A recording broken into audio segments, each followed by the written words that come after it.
महान आचार्य चाणक्य ने कहा था कि जिस व्यक्ति ने ये समझ लिया कि क्या, कब, कहाँ और कितना बोलना है तो उस व्यक्ति को सफल होने से कोई नहीं रोक सकता। ऐसे व्यक्ति की सफलता सुनिश्चित है। जिस तरह कमान से निकला हुआ तीर लौटकर कभी वापस नहीं आता, ठीक उसी तरह से मुंह से निकले शब्द कभी वापस नहीं आते। शब्द और भाषा हथियार है और कमजोरी भी। सही समय पर सही शब्दों के प्रयोग से इंसान परेशानियों से बच सकता है, लेकिन बिना सोचे समझे बोले गए शब्द इंसान की मुसीबत को बढ़ा देते हैं। द्रौपदी का ये बोलना कि अंधे का पुत्र अंधा ही होता है, महाभारत के युद्ध का मुख्य कारण बना था। आज भी लोग अपनी जबान का इस्तेमाल दूसरों को नीचा दिखाने और खुद को बड़ा बताने के लिए करते हैं, लेकिन जो समझदार और सफल इंसान होते हैं वो ये अच्छी तरह से जानते हैं कि उन्हें किस वक्त कितना और क्या बोलना है। साइलेंट रहने का मतलब ये नहीं है कि आपको पूरे दिन एक भी शब्द नहीं बोलना है या चुपचाप रहना है। मौन का मतलब है कि बेवजह शब्दों का प्रयोग नहीं करना है। जहाँ जरूरत है वही ही बोलना है, अपनी लक्ष्य पर ध्यान केंद्रित करना है।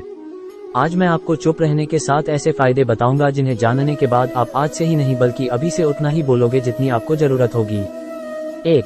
मौन लोगों का ध्यान खींचती है।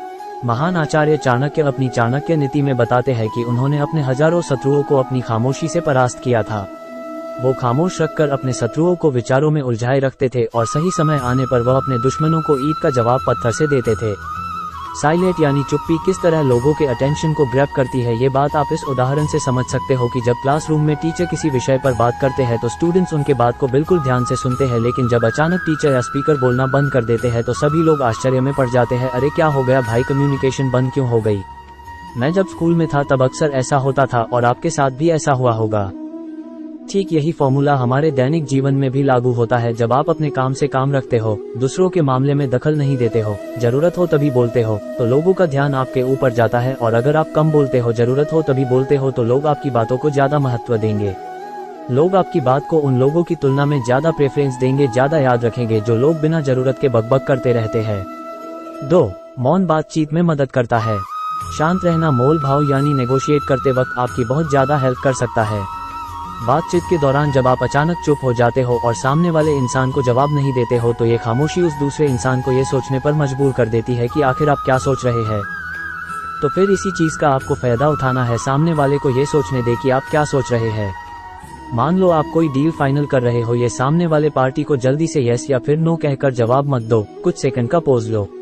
आपकी ये चुप्पी सामने वाले इंसान को परेशान करेगी और वो सामने वाला इंसान बोलकर आपकी इस खामोशी को भरना चाहेगा। उनको सारी बातें बोलने दे, जिससे आपको बातचीत आगे बढ़ाने में मदद मिलेगी और आपका साइड बातचीत के दौरान ज्यादा भारी रहेगा। 3. मौन आपको विश्वास बनाने में मदद करता है। अगर आप एक मजबूत रिलेशनशिप बिल्ड करना चाहते हो तो उससे पहले आपको ट्रस्ट यानी विश्वास बिल्ड करना होगा, और विश्वास तभी बिल्ड होगा जब आप सामने वाले इंसान की बातों को ध्यान से सुनोगे। यानी बातचीत के दौरान बोलोगे कम और सुनोगे ज्यादा। ऐसा करने से दूसरे इंसान को लगेगा कि आप एक अच्छे इंसान हो, सामने वाले की बात को अच्छे से सुनते हो, किसी को भी नजरअंदाज नहीं करते हो, और तभी तो वो आपके बातों को अच्छे से सुनेगा और ट्रस्ट बिल्ड होगा। 4. उत्तर प्राप्त करें। आपने ऐसे कई सारे लोगों को देखा होगा जो कोई प्रश्न पूछने के बाद रुकते ही नहीं है, अपनी बकबक चालू रखते हैं या फिर दूसरे को बोलने का मौका ही नहीं देते। अगर आप भी ऐसा करते तो आपको दूसरे इंसान के पर्सपेक्टिव को जानने का मौका ही नहीं मिलेगा, लोग आपके प्रश्नों का जवाब ही नहीं देंगे। इसीलिए कोई भी प्रश्न पूछने के बाद आप साइलेंस हो जाओ, आप अपना ओपिनियन मत दो। लोगों का क्या ओपिनियन है उस बात पर, उस प्रश्न पर आप जानने की कोशिश करो, शायद आपको कुछ नया सीखने को मिल जाए। कुल मिलाकर आप प्रश्न पूछने के बाद जितना जल्दी चुप हो जाओगे आपको उतना जल्दी आंसर मिलेगा। स्वामी विवेकानंद जी जो अपनी बुद्धिमत्ता और विजडम के कारण पूरी दुनिया में जाने जाते हैं, उनमें भी ये क्वालिटी देखने को मिलती है। वे भी अपने गुरु रामकृष्ण जी से जब भी कोई प्रश्न पूछते थे तो अपना ओपिनियन तो बाद में देते थे, लेकिन पहले प्रश्न पूछने के तुरंत बाद चुप हो जाते थे ताकि उनके गुरुदेव की क्या राय है उस प्रश्न को लेकर, उस बात को लेकर ये जान सके। 5. नम्र शक्ति।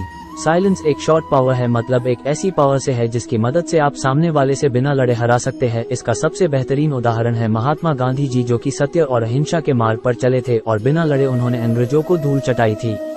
महात्मा गांधी जी जानते थे कि अगर हमने अंग्रेजों से लड़ाई की तो हम उनसे कभी नहीं जीत पाएंगे। उन्होंने शॉर्ट पावर का इस्तेमाल किया और अंग्रेजों को हराया।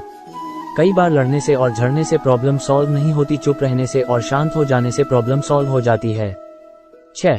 विचारशील मौन। द क्वाइट बुक के ऑथर सूजन केन अपनी बुक में बताते हैं कि थॉटफुल साइलेंस कई सारी मुसीबतों से बचा सकती है। एक लड़का लैपटॉप खरीदने जा रहा था, तभी उसको रास्ते में वर्षों पुराना एक दोस्त मिलता है जो उसको बोलता है कि तुम जहां लैपटॉप खरीदने जा रहे हो उसी के पास में एक घर है, वहां ये सामान डिलीवर कर देना। वह अपने दोस्त को ना नहीं बोलता है और उसका सामान ले लेता है। लेकिन जहां सामान डिलीवर करना था वो घर उस दुकान से काफी दूर था। उसका बहुत सारा समय बर्बाद हुआ उस आइटम को डिलीवर करने में। बाद में जब वह दुकान पर पहुंचा तो वह दुकान बंद हो चुकी थी। उसे अपने दोस्त के ऊपर बहुत ज्यादा गुस्सा आया। इसीलिए हमें हमेशा हाँ नहीं कहना चाहिए, ना कहने और साइलेंस के पावर को समझना चाहिए। तो दोस्तों, इन सब बातों से आप ये समझ चुके होंगे कि साइलेंस में बहुत ज्यादा पावर है। साइलेंस के पावर को कम नहीं समझना चाहिए। साइलेंस आपको बहुत सारी मुसीबतों से बचा सकती है, और अगर आप भी इन बताई गई बातों को उतारते हो, जहां जरूरत हो वही बोलते हो, तो डेफिनेटली आपको बहुत ज्यादा फायदा होगा।